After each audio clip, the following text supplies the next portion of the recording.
நமக்கு resonance effect வந்து பார்த்தீங்கன்னா நமக்கு வந்து 2 டைப் ஆஃப் எஃபெக்ட் வந்து இருக்குது. ஒன்று வந்து என்ன சொல்லுவாங்க பார்த்தீங்கன்னா ப்ளஸ் ஆர் எஃபெக்ட் அப்படின்னுவாங்க. ப்ளஸ் ஆர் எஃபெக்ட் வந்து நமக்கு என்ன ஆகும்னு பார்த்தீங்கன்னா, இப்போ ஃபார் எக்ஸாம்பிள் ஒரு பென்சன் ரிங் வந்து இருக்குது. பென்சன் ரிங்கில் இப்போ நமக்கு ஏதோ ஒரு ஃபங்க்ஷனல் குரூப் வந்து இருக்குன்னு வச்சுக்கோமே. ப்ளஸ் ஆர் எஃபெக்ட் என்ன ஆகுன்னு பார்த்தீங்கன்னா, ஃபங்க்ஷனல் குரூப்லேருந்து எலக்ட்ரான்ஸ் என்ன ஆகும் பார்த்தீங்கன்னா பென்சன் ரிங்குள்ளே வந்து போகும். இதே நீங்கள் வந்து மைனஸ் ஆர் எஃபெக்ட் என்ன நடக்கும்னு பார்த்தீங்கன்னா, அப்போ ஒரு பென்சன் ரிங்கில் வந்து நமக்கு வந்து பார்த்தீங்கன்னா ஃபங்க்ஷனல் குரூப் இருக்குது அப்படின்னா, அப்போ நமக்கு என்னன்னா எலக்ட்ரான்ஸ் வந்து நமக்கு என்னன்னா வெளியில் வந்து போகும். அதாவது ஃபங்க்ஷனல் குரூப் வந்து நமக்கு வந்து போகும். ஓகே, ஸோ இதான் plus R effect and minus R எஃபெக்டோட மெயின் டிஃபரன்ஸ். நெக்ஸ்ட் நமக்கு என்ன நடக்கும், இங்கே ப்ளஸ் ஆர் எஃபெக்ட்ல எலக்ட்ரான்ஸ் வந்து உள்ளே வரதுனால மைனஸ் சார்ஜ் வந்து பார்த்தீங்கன்னா உள்ளே வந்து நமக்கு வந்து டீலோக்கலைஸ் ஆகும். ஓகேவா, மைனஸ் சார்ஜ் வந்து ஆர்த்தோ அண்ட் பேரா பொசிஷனில் டீலோக்கலைஸ் ஆகும்.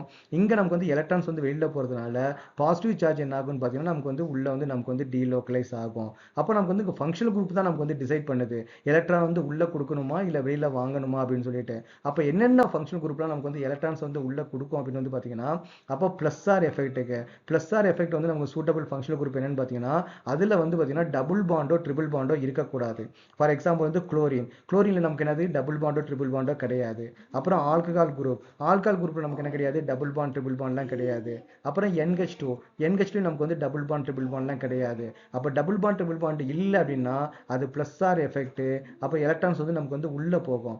மைனஸ் ஆர் எஃபெக்ட்ல வந்து நமக்கு என்ன இருக்குன்னு பார்த்தீங்கன்னா, டபுள் பாண்ட் ட்ரிபிள் பாண்ட் வந்து நமக்கு வந்து இருக்கணும். ஓகே, இப்போ ஃபார் எக்ஸாம்பிள் பார்த்தீங்கன்னா cyanide group C triple bond N triple bond வந்து இருக்குது இல்லையா, அது வந்து பார்த்தீங்கன்னா மைனஸ் ஆர் எஃபெக்டாக வந்து இருக்கும். NO2 group N double bond ஓன்னு வந்து நமக்கு வந்து இருக்கும். இங்கே டபுள் பாண்ட் வந்து இருக்குது இல்லையா, அப்போ நமக்கு எனக்கு மைனஸ் ஆர் குரூப் வந்து இருக்கும். Aldehyde C double bond OH இங்கே நமக்கு வந்து டபுள் பாண்ட் வந்து இருக்குது. Keto group C double bond O இங்கே நமக்கு டபுள் பாண்ட் வந்து இருக்குது. Acid group C double bond OH. அப்போ எங்கெல்லாம் நமக்கு வந்து டபுள் பாண்ட் ட்ரிபிள் பாண்ட் இருக்குதோ அது எல்லாமே மைனஸ் ஆர் எஃபெக்ட் வந்து இருக்கும். எங்கே டபுள் பாண்ட் ட்ரிபிள் பாண்ட் இல்லையோ அது வந்து ப்ளஸ் ஆர் எஃபெக்டாக வந்து இருக்கும்.